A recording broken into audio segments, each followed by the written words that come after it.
now I would really love it if we would talk about how faith has played a part in your being a mom, as a mother. What part has faith played for each of you? Ooh, that's a big question. Well, I didn't grow up knowing anything about God or going to church, or I always knew that there was something bigger than myself.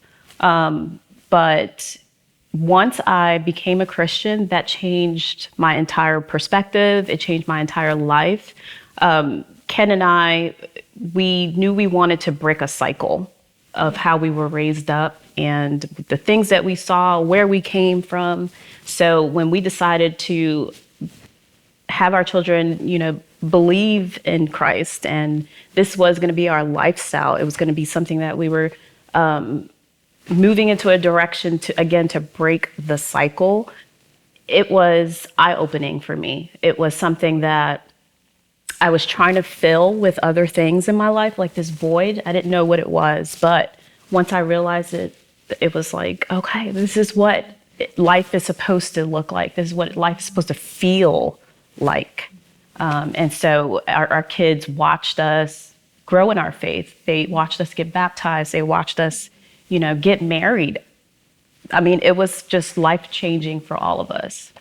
Yeah. That's amazing. For me, faith has really kind of always been in the picture from the start. But probably one of the most challenging things about raising kids and prioritizing faith, it was remembering that my relationship with God was personal. It was all of a sudden that these children entered to my personal relationship with God. And while that is okay, somewhere along the way, I forgot my relationship with God was my own. And so I needed to prioritize that. And really it hit, prioritizing that and the weight of that hit later in life. Mitchell and I, we lost our 5th daughter. And it wasn't until, and it was 4 years ago, to May 18th, 4 years ago. It wasn't until really the darkness hit, until the depths, of despair really hit, that I realized I needed a personal relationship with God.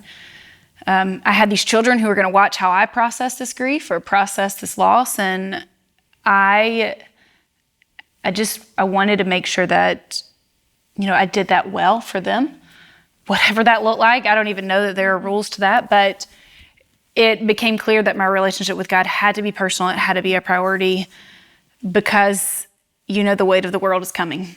Hard things are going to hit us, and we have children watching, and we're helping. They're just like they watched you and Ken, they're also watching in the hard times. And so prioritizing that became evident in that moment, that I needed to make sure my relationship with God was a priority. It was something that had to happen, Yeah.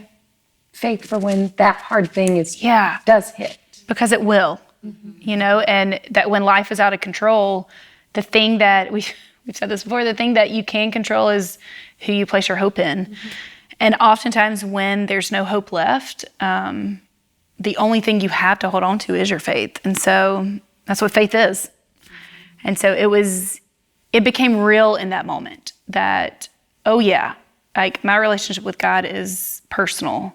Yes, these human beings are watching and they're around and they're part of it and they're in my prayers and they're in my worry for sure. But if I didn't prioritize us, it was going to be challenging later. How was faith in your life? Yeah, I mean, faith to me, apart from that, I don't know how you do motherhood, because I think, it's like your heart goes outside of your body and lives inside of these children, and you become so vulnerable to the things that they do. I think surrender comes to mind, just with a journey of faith is, I think parenting, being a mom is a journey of surrender. And it starts with, surrendering the fact that your kids aren't going to be what you thought. I don't know, maybe you don't have dreams for your kids, but I had dreams for what I thought Harrison would be, what I thought Kat would be, and when that would happen, and what that would look like, and how it would feel, and, who they might marry, and things like that. And I just remember, surrender started as early as, soon after. And you think, gosh, well, that's not going to happen for them, or they're not going to be that way, or they're not going to. And learning how to surrender, and just learning how to surrender it to God, and letting Him write their story is a hard thing for me to give up that pen and not write that line, because I think sometimes I thought I did a better job, and I liked my dreams better, and I thought the plot line would have been better had we done it this way, and I didn't always like the way He wrote characters into the story and changed and did plot twist. We suffered a miscarriage, and I remember I don't know how people, I don't know where you go if you don't, because I was so disappointed. I felt guilt because I wasn't excited about the pregnancy. It was hard for me. Our daughter was going to kindergarten. I was looking forward to, we're out of that stage, and the thought of going back was hard.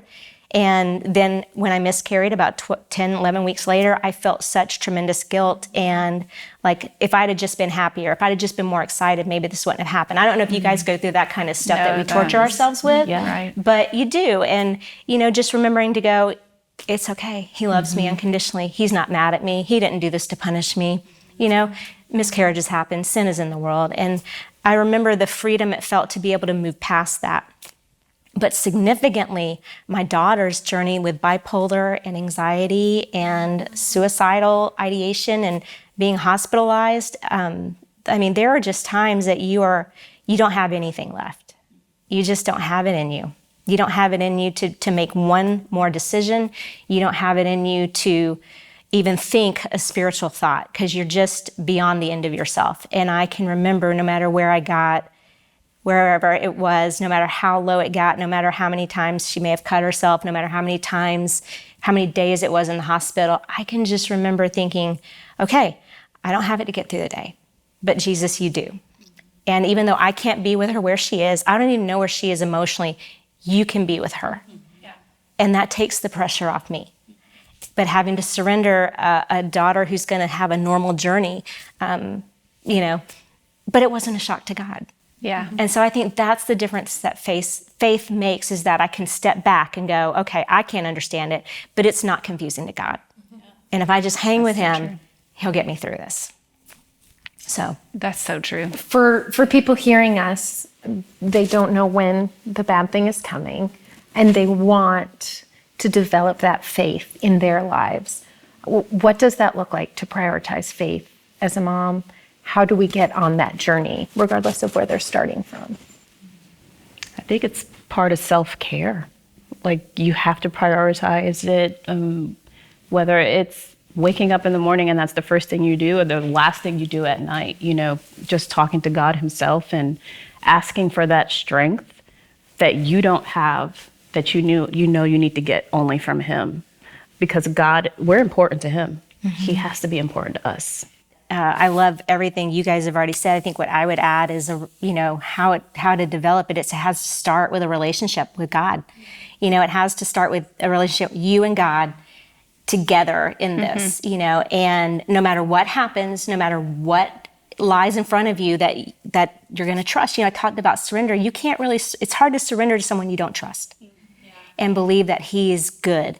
And I think, just from my story, but also what comes to mind is those who are struggling, who want so badly to be moms, and they can't, and they keep trying and they keep trying, but every time their hope feels dashed. Like you said, your hope is what's left, and where do you put it, right? And I think it has to come, trusting God, that you can still put your faith and your hope in Him. He is trustworthy. You can trust Him. If it's your first, second, or third time that you've tried and your hope is gone, He still can sustain you through that. And I think that's what it has to rely upon for those moms for those to-be moms who want so badly nothing more. And this day is hard for them. Mm-hmm. Yeah. They don't even want to watch this because it's hard for them.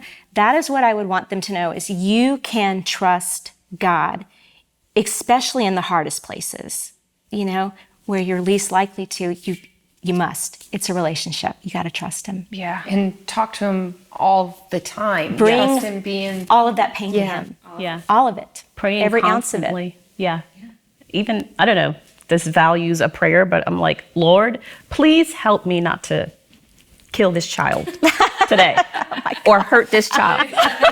It's real. So It's prioritize real. your faith, Yeah. even if it just means don't let me kill the children. Yeah. Not really, though.